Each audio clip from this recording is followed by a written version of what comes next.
Welcome back. I'm talking to Neil Sanders about social media, and Neil will assert that, phones and social media are addictive. Oh yeah, totally. There is a standardised name for it. It's nomophobia now. It's the fear of being without your phone. Nomophobia. Yeah. It's not the fear of gnomes. No. If anyone ever used to read Viz, they had a particular fear about gnomes creeping into your house and doing things to your chip pan. It's nothing to do with that. Right.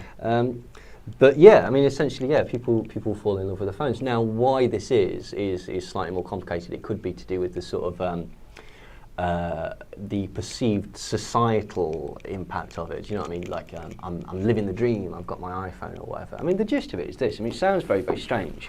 So this is a Harvard study in 2011. I believe it was Harvard. It was reported in the New York Times. Right. It basically said, so a smartphone's addictive, medically speaking. Some psychologists suggest that using our iPhones and BlackBerries may tap into the same associative learning pathways in the brain that make other compulsive behaviours like gambling so addictive.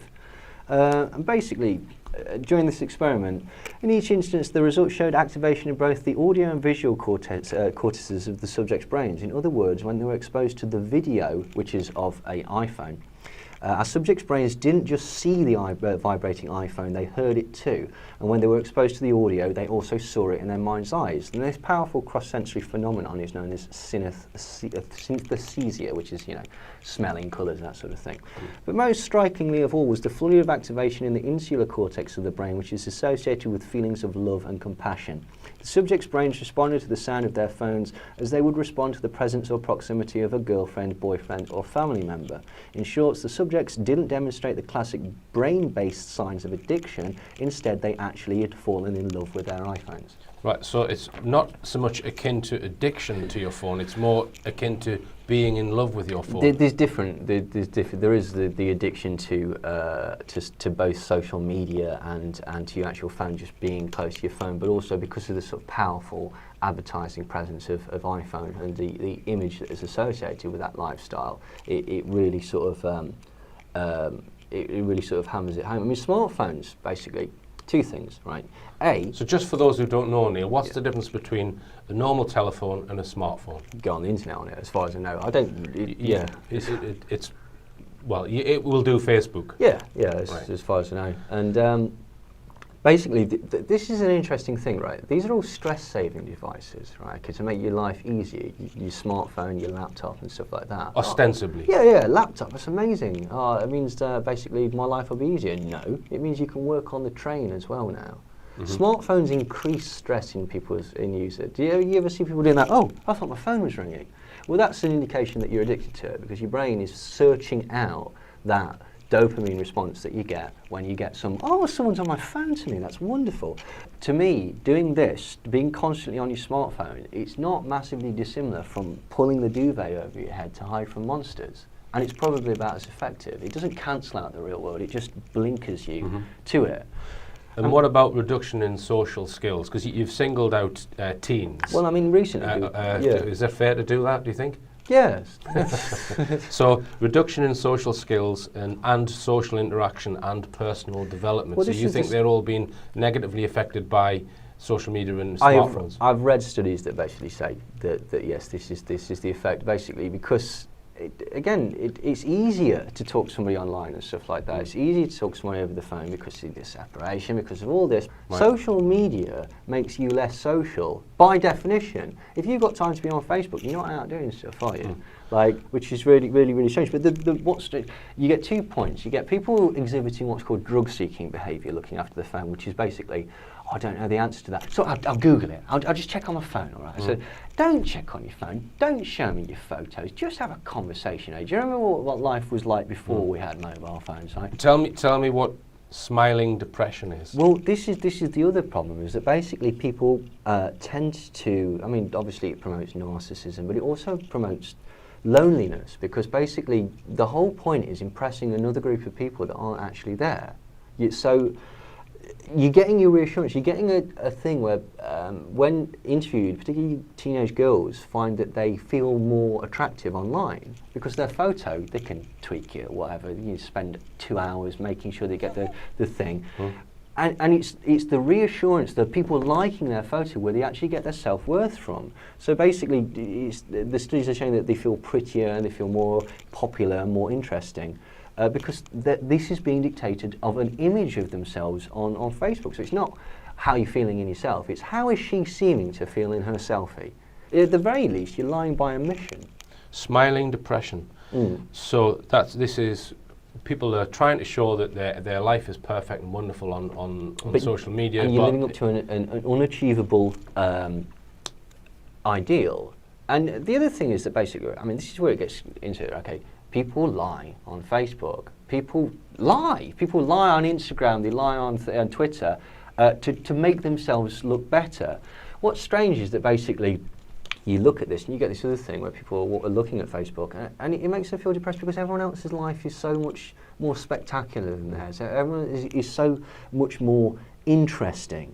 But this is not true. I mean, the gambling thing, the addictive nature of Facebook is because social information is important, right? Okay, you know how to make a fire and I can figure out how to make a fire, then I might not die tonight. Okay, that's valuable social information. If I can figure out how you managed to, make that spectacular investment or whatever, this is valuable social information that I can improve my life with. So social information is of importance.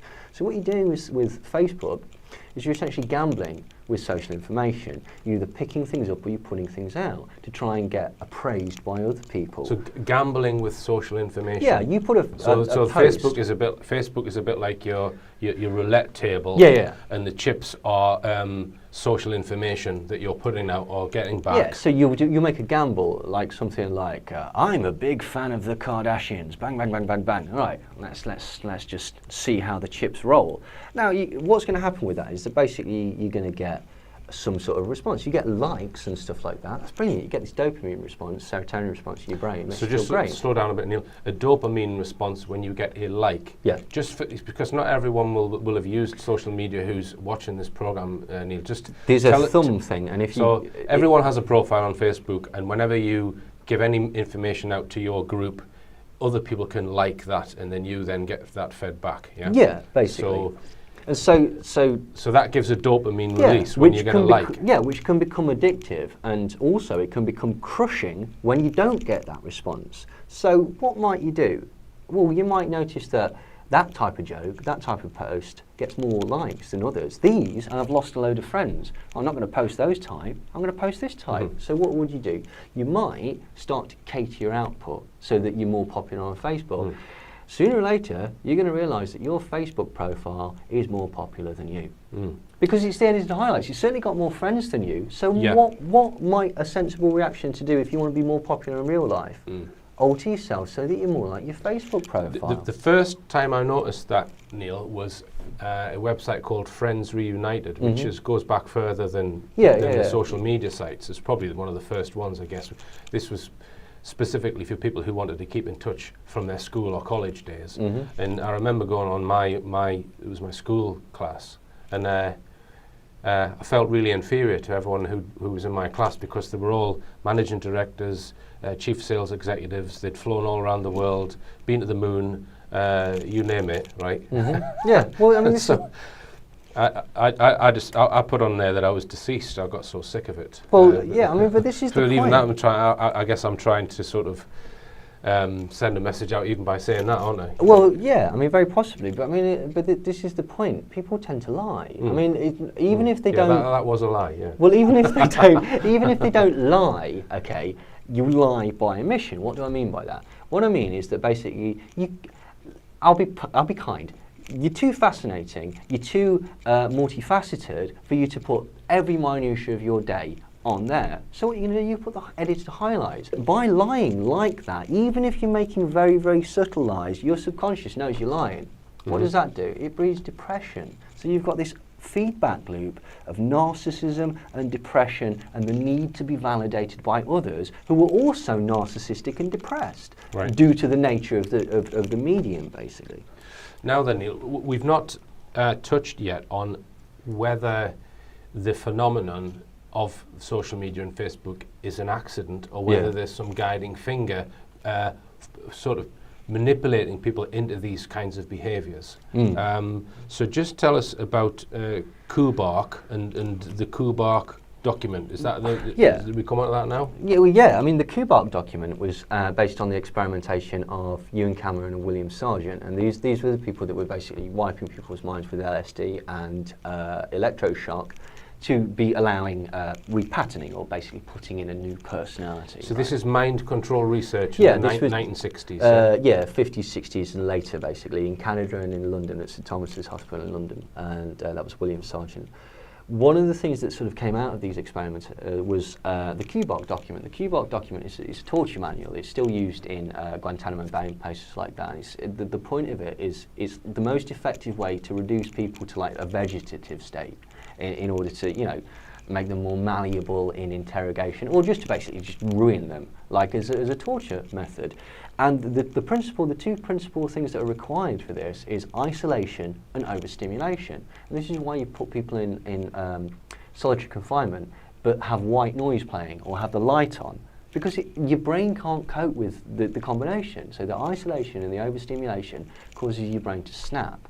Now, what is bizarre is that basically social media encourages those very circumstances. You're isolated, but you're definitely overstimulated because you're following all these different sort of threads, and you know, your brain doesn't know which way to go. Basically. So if you're using Facebook, you're isolated and you're overstimulated. Bear that in mind, and we're going to expand on this after the break.